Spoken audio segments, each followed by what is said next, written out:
Palembang memang dikenal akan beragam olahan masakan berbahan dasar ikan, mulai dari kerupuk empang, pindang, hingga pempek.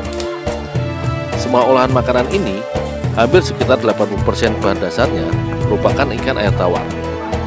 Salah satu jenis ikan air tawar yang paling banyak diminati untuk dikonsumsi adalah ikan gabus. Banyaknya permintaan pasar akan kebutuhan konsumsi ikan ini menjadikan banyak berdiri tempat usaha pengepulauan ikan, baik dalam skala besar maupun skala kecil atau rumahan. Salah satunya didorong di Ponorogo, seputaran Jalan Kiai Haji Asari, Kecamatan wilayah 12 Hulu, Kota Palembang ini. Dalam sehari, usaha pengepulauan ikan milik Haji Johan ini mampu menampung sekitar 5 ton ikan gabus hasil kiriman dari para nelayan di seputaran wilayah Palembang dan juga dari daerah lain seperti Jambi dan Riau. Sebagian besar ikan hasil kiriman biasanya untuk dipasarkan di seputaran wilayah Kota Palembang, namun juga dikirim keluar kota seperti Bengkulu hingga Jakarta.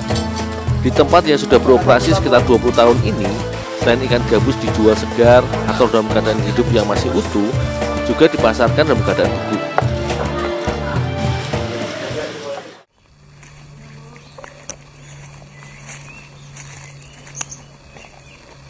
Bagi masyarakat Palembang, ikan gabus memang paling sering digunakan sebagai bahan dasar olahan makanan pempek.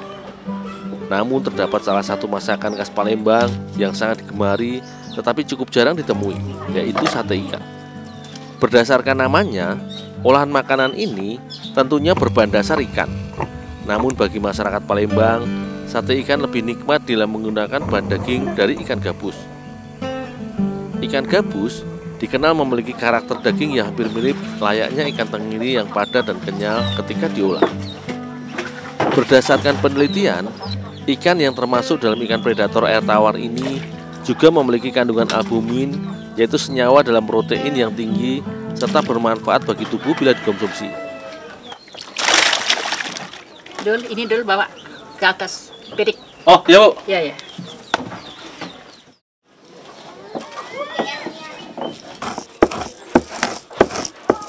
Ikan gabus yang sudah dibuang kulit serta kepalanya kemudian dihaluskan dengan cara dipirit, yaitu digilas dengan alat tradisional berbentuk mangkuk yang terbuat dari tembaga atau kuningan dengan beberapa lubang di tengahnya.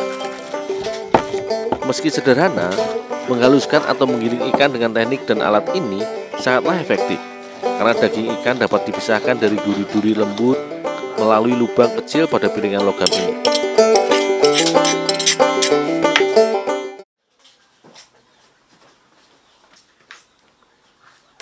Bila pada olahan sate, khususnya sate ikan yang pernah aku buat di Bali pada waktu itu, adonan sate biasanya hanya menggunakan daging ikan dan dicampur dengan bumbu. Namun sate ikan khas Palembang menambahkan buah labu siam dalam komposisi bahannya. Labu siam yang sudah dikupas kemudian diparut hingga teksturnya menjadi lembut. Proses pemarutan ini fungsinya agar buah labu mudah dicampurkan dalam adonan bersama dengan ikan.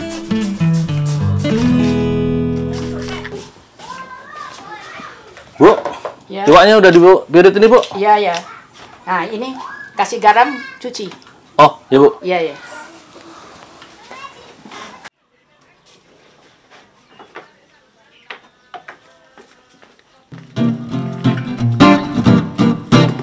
Sebelum diolah, labu siam yang telah diparut harus dicuci terlebih dahulu dengan garam dan air mengalir agar getahnya berkurang bahkan hilang.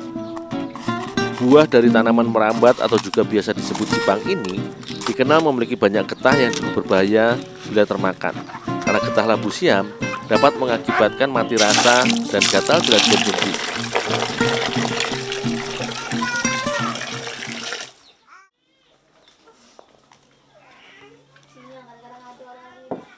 Sementara aku membantu membersihkan labu siam, Ibu Laila mengolah bumbu sederhana yang terdiri dari ketumbar, merica, bawang merah dan bawang putih yang dihaluskan bersama serta menjadi kunci cita rasa olahannya.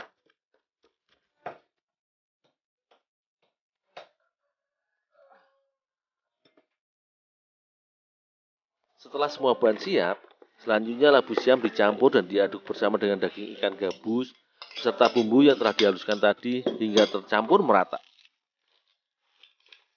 Selanjutnya, adonan pun diberi tambahan telur ayam.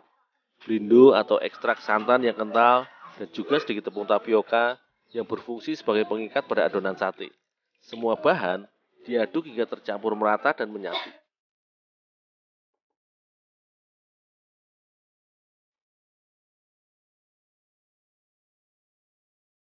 Sate ikan khas Palembang sebenarnya lebih mirip dengan olahan pepes atau botok, di mana adonan dibungkus dengan daun pisang, kemudian dimatangkan dengan cara dikukus.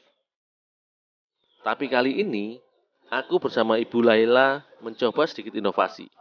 Adonan sate ikan khas Palembang ini, selain dibungkus daun dan dikukus, adonan sate ikan ini juga aku buat layaknya sate lilit khas Bali dengan dibentuk dan dipadatkan pada batang serai. Penggunaan batang serai di sini, selain berfungsi sebagai pegangan atau tusukan layaknya tusuk sate, batang serai juga berfungsi menambah sensasi serta aroma pada adonan sate ketika dibakar nanti.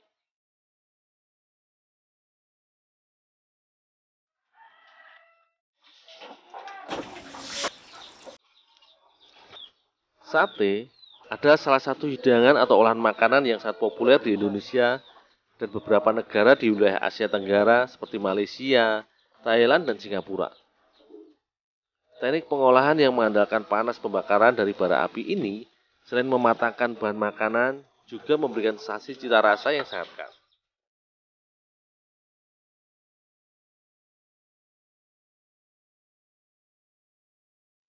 Sementara aku membakar adonan, Ibu Laila mengukus adonan sate ikan.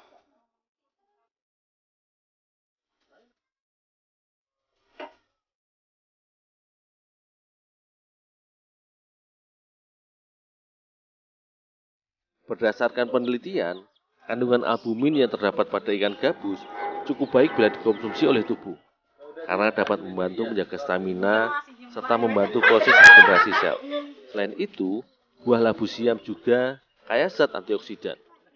Tak heran jika sajian sate ikan ini, selain cita rasanya yang nikmat, juga merupakan salah satu kekayaan olahan makanan tradisional khas Palembang yang masih sangat digemari selain ragam olahan makanan lainnya karena manfaatnya.